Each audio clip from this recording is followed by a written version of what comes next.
Fost id-diversi miżuri fil-budget tas-sena d-dieħla hemm dik tal-qabża diġitali fis-settur tas-sajd u l-ħarsien tal-annimali.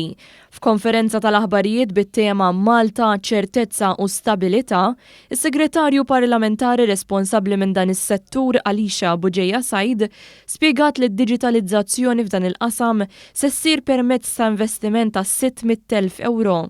Din is-sena il-Gvern ikkommetta 3.4 miljun euro għas-setturi tas-sajt u l-akwakultura u għat-trattament u ħarsien tal-annimali. Għandna diversi proġetti u inizjattivi interessanti kemm mas-settur tas-sajt, pereżempju d-diġitizzazzjoni ta' dan is-settur se nkun qegħdin naraw li anke nissimplifikaw il-proċessi għas-sajjieda tagħna.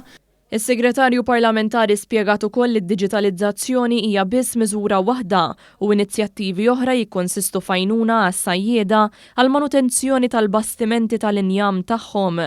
Apparti s-settur tas-sajt, din il-qalba diġitali se tinħass ukoll fis-settur tal-annimali.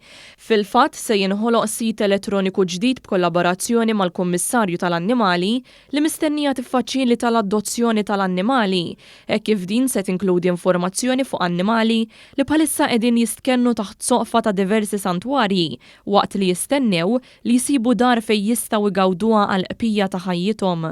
Għanna id-dedikat mhux inqas minn 600,000 euro għall-annimali abbandonati fejn jidħol after care clinic.